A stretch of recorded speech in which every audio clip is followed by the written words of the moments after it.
Partnerem kanału jest Chroneo.pl, miejsce, gdzie kupisz od ręki nowe i używane zegarki Rolex, Omega, Cartier z gwarancją autentyczności. Cześć, Mateusz z tej strony. Zapraszam Was dzisiaj do obejrzenia materiału o firmie Damasko. Materiał, o jaki pytaliście, gdy wspominałem o tym, że partner kanału Chroneo.pl został dystrybutorem Damasko w Polsce. Z tym, że nie będzie to recenzja zegarka. Ja pierwotnie oczywiście planowałem ten film jako recenzję, ale w trakcie układania sobie tego wszystkiego w głowę zdałem sobie sprawę, że potrzebuję nagrać taki ogólny film o marce Damasko troszeczkę na tle swojego niemieckiego konkurenta, czyli marki Sinn, który chyba będzie nosił takie znamiona filmu reklamowego, którym oczywiście nie jest. Nikt niestety za przygotowanie tego filmu mi nie płaci, ale chciałbym, żeby to wszystko było jasne.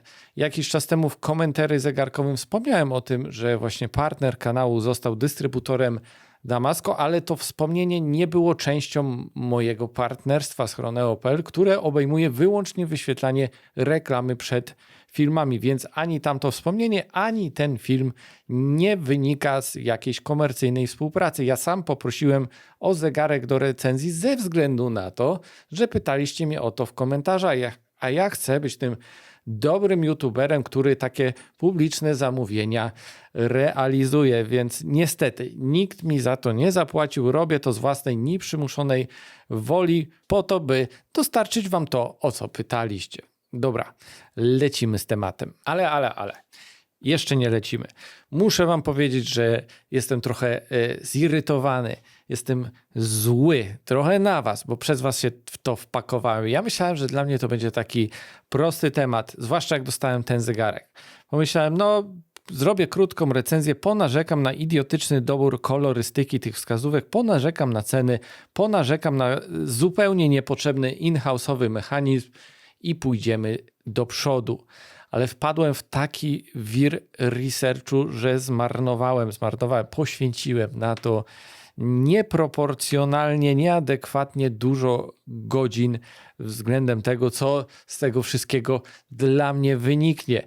A wyniknie jeszcze ten drugi powód, o którym powiem wam na koniec filmu. I zacznę od marki Damasko. W świadomości zegarkowców funkcjonowało jako alternatywa dla Sinna, czyli markę, która uosabia trochę tę drugą gałąź niemieckiego zegarmistrzostwa. Pierwsza to produkty od marek z Glashütte, kojarzone z minimalistycznym pięknem, a druga to producenci o takim mocno inżynieryjnym, wojskowym wręcz podejściu, skupieni na dostarczaniu zegarków o wybitnie narzędziowym charakterze. I właśnie dla wielu Sinn będzie pierwszym z producentów, o których pomyślą jako przedstawicielu tamtej drugiej szkoły. Mimo że nie jest najstarszym, ani też najbardziej zasłużonym, ale to przecież norma w świecie zegarków, więc nie zagłębiajmy się już w ten temat. Po prostu mówisz o narzędziowych niemieckich zegarkach, myślisz Sinn. Damasko ewentualnie jako alternatywa dla lubiących nieoczywiste wybory, takich jak ja. Bo w okresie, gdy błędnie jeszcze tę grę zegarkową rozumiałem jako challenge w wydobyciu jak najwyższego stosunku jakości do ceny, to Damasko rozpatrywałem po prostu jako nieco lepszy deal niż Sinn. Niemniej to było dawno temu. Ja już troszeczkę zmądrzałem tamtego króliczka, przestałem gonić, a ostatecznie żadnego z zegarków od tych producentów nie kupiłem i w sumie nie pamiętam już, co mną wtedy kierowało. A od tamtego czasu obie te marki poszły trochę swoimi drogami. Sinn mocno i dobrze zaistniał w takim mainstreamie. Fajne nowe zegarki zaczął wypuszczać, takie skierowane właśnie do entuzjastów zegarkowych, jakby wychodząc naprzeciw ich oczekiwaniom. Damasko natomiast poszło troszeczkę inną drogą, pozostając cały czas przy tej samej jakby linii modelowej swoich zegarków, ale stawiając na własne mechanizmy, czego ja wtedy do końca nie rozumiałem. I przy podnoszeniu cen po prostu mnie, jak i innym, trochę zniknęli z radaru. Ale teraz po czasie spędzonym z tym zegarkiem, po tym całym researchu, jaki zrobiłem, uświadomiłem sobie, że Damasko jest być może tą firmą, jaką ludzie wyobrażają sobie, myśląc o Sinn, na jaką Sinn stara się kreować w swojej komunikacji marketingowej. Czyli w tym, w czym Damasko jest bardzo słabe. bo sam charakter i filozofia tej firmy byłyby dla wielu wystarczającą rekomendacją. Oni nie muszą nawet silić się na budowanie swojego wizerunku. Wystarczyłoby pokazać siebie, dotrzeć z tym do ludzi, a to im wybitnie nie wychodzi niestety. Do tego stopnia, że więcej informacji, które mnie do firmy przekonały, znalazłem sam grzebiąc po czeluściach for internetowych, niż z samej strony tego producenta, która przecież powinna być tym wszystkim wypełniona po brzegi. Więc opowiem wam to teraz. To, co się sam dowiedziałem, jak Damasko w moich oczach wygląda. A wygląda ta firma na wizję jednego człowieka, Konrada Damasko, który tę firmę założył w 1990 roku i prowadzi ją nadal samodzielnie przy pomocy swojej żony i 3 dzieci. Zatem nie mówimy tutaj o DNA marki będącym takim precyzyjnym wynikiem ustaleń zarządu i teamu specjalistów z Public Relations. Mówimy tutaj o wizji jednego człowieka, której pozostaje wierny. Wierny, bo może. Bo nie ma nad sobą zarządu, nie ma nad sobą grupy, nie ma nad sobą nikogo, kto mu powie, że nagle to nie działa, zmieniamy strategię, teraz uderzamy w inny rynek ze swoimi zegarkami. I wiecie, ja jestem pierwszą osobą, która powie wam, żebyście nie słuchali tego, co mówią producenci, żeby oddzielić ten marketingowy bełkot i narrację od realnych produktów. Ale czasami te produkty są dowodem na to, że ta narracja działa. Właściwie tutaj trudno mówić o narracji. Tutaj ja sobie sam ją musiałem jakoś w głowie ułożyć, bo Damasko jest tak kiepskie w budowaniu imidżu marki, że trudno tutaj rozpatrywać to na tych samych zasadach, co jakieś kampanie reklamowe, na przykład Tudora, który próbuje tworzyć ze swoich produktów prawdziwe narzędzie. Damasko być może próbuje, ale robi to tak nieudolnie, że do nas to właściwie nie dociera. Więc przy całej mojej wstrzemięźliwości, ostrożności co do słuchania tego, jak marki chcą być postrzegane, w przypadku Damasko ja ją po prostu tak postrzegam bez żadnego wkładu z ich strony. Interpretuję to, co widzę, wyciągam własne wnioski. Dzisiaj Damasko chwali się tym, że produkuje 90% wszystkiego, co sprzedaje. U siebie, w swojej firmie, nie w firmach przejętych w ramach współpracy, tak jak to często ma miejsce w tej branży zegarkowej, tylko u siebie. A wiąże się to z tym, że Damasko, zanim przystąpiło do produkcji zegarków, zajmowało się i w sumie nadal się zajmuje stalą. Są specjalistami od stali. Na tyle uznanymi, że produkowali koperty dla, zgadnijcie kogo? Dla Zina. I nie tylko, bo oprócz produkcji kopert stworzyli dla Zina ten stop stali o podwyższonej odporności na zarysowania, który z biegiem czasu stał się znakiem rozpoznawczym tej manufaktury z Frankfurtu. Kontrakt Zin wygasł w 2002 roku i wtedy Konrad Damasko postanowił stworzyć własne zegarki, które będą ziszczeniem jego wizji prostego, wytrzymałego narzędzia za niewygórowane pieniądze o możliwie najlepszej jakości. Jak wspomniałem, zarówno Zin, jak i Damasko są znane ze stali. Obie firmy jako materiału bazowego korzystają ze stali na łodzie podwodne.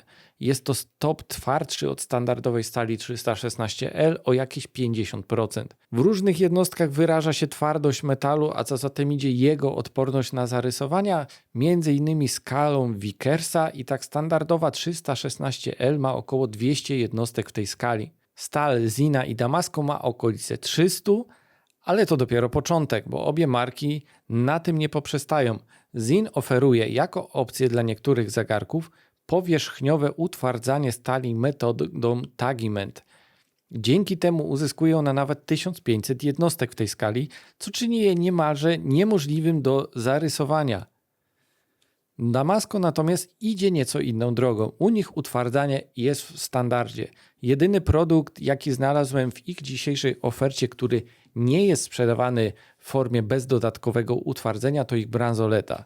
Jedynie tam mamy opcję wyboru, czy zakupić ją wykonaną z tej stali na łodzie podwodne o twardości 300 jednostek, czy ze stali utwardzonej metodą, którą Damasko nazywa Ice Hardening, a która zapewnia twardość na poziomie 800 jednostek.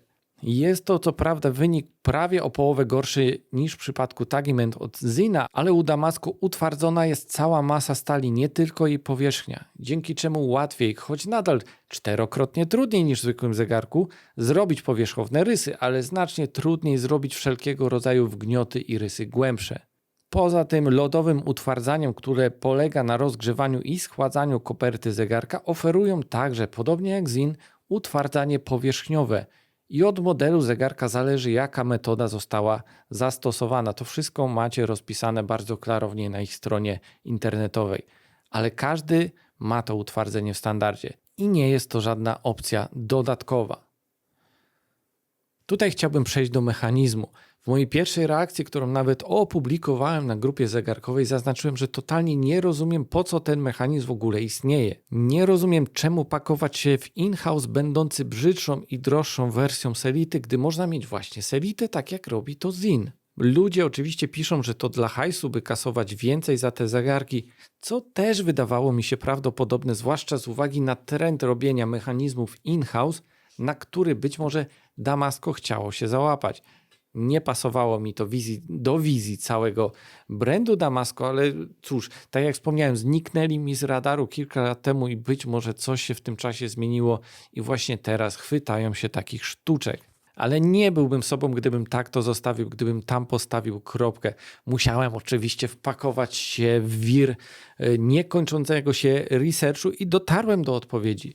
Po części dzięki samemu Konradowi Damasco, który udziela się na forum Watch You Seek, po części dzięki nieocenionemu widzowi kanału Marcinowi Dołęgowskiemu, którego obiecałem pozdrawiać co niniejszym czynię. Pozdrawiam Cię, Marcin.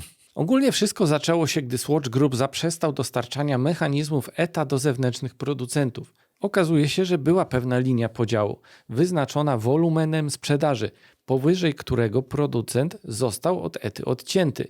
Tym właśnie sposobem zabrakło dla Breitlinga, Tudora czy choćby właśnie Zina. A Damasco ze względu na niewielkie zapotrzebowanie dostało zielone światło i nadal mogło korzystać z mechanizmów ETA. Jednak właściciel z obawy przed odcięciem od mechanizmów zaczął pracować nad własnym jako alternatywnym. Według jego słów nie był zadowolony z jakości Selity w kwestii, która przeszkadzała im już w mechanizmach ETA, głównie związanych z wytrzymałością niektórych elementów w systemie naciągu. Innymi słowy, już te w ETA uważał za wadliwe, a te w Selita były w jego opinii jeszcze gorsze. Dlatego stworzył własne mechanizmy w 100% kompatybilne z ETą, ale naprawiające bolączki tamtych mechanizmów. Są trwalsze i mniej podatne na uszkodzenia wynikające ze zbyt długich interwałów między serwisami, a także uszkodzenia z takiego codziennego użytkowania nakręcania zegarka, czy to za pomocą rotora, czy za pomocą koronki. Poza tym mają parę kosmetycznych zmian, które nie wpływają ani na ich lepszość, ani na gorszość. Z czego najbardziej widocznym, bo widocznym gołym okiem, jest pełny mostek balansu. Niemniej te ich mechanizmy wyglądają jeszcze gorzej niż podstawowa Selita i zwyczajnie nie jestem w stanie na nie patrzeć. Podsumowując, Konrad Damasco nie chciał Selity, więc sam stworzył mechanizm kompatybilny z ETą, ale poprawiający jej największe mankamenty. Brzydki, ale technicznie lepszy i pozwalający na tę samą łatwość w serwisie.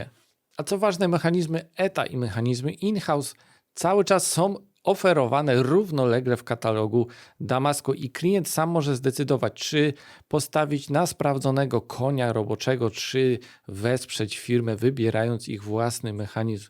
Tutaj dopłata wynosi okolice 400 euro, co z perspektywy cen tych zegarków kwota wydaje się całkiem wysoka, ale patrząc na to z perspektywy rynku i tego, ile inni producenci doliczają sobie za wymianę mechanizmu z Selity czy ETY na ich własny in-house'owy werk, to ta kwota wydaje się wręcz śmiesznie niska. By domknąć temat innowacyjności i takiego inżynieryjnego podejścia Damasco do kwestii zegarków, to należy wspomnieć też o ich patentach na koronki, bo te zegarki zachowują swoją wodoszczelność nawet gdy koronka jest odkręcona, a zegarki z chronografem możecie używać pod wodą. Ponadto, przynajmniej wierząc w słowa Konrada Damasco, te zegarki zachowują swoją wodoszczelność również w czasie. Ona nie degraduje się wraz z wiekiem zegarka, więc tutaj nie ma takiej obawy, że zegarek utracił swoją wodoszczelność. Ale wracając jeszcze do kwestii tego chronografu, spójrzcie, jak ten rynek śmiesznie wygląda. Rolex oferuje nam Daytonę z zakręcanymi pusherami chronografu, tłumacząc to dbaniem o wodoszczelność tego zegarka, co de facto czyni ten chronograf bezużytecznym, bo nikomu się nie chce ściągać zegarka z ręki, by odkręcić przyciski chronografu, by później tego chronografu użyć.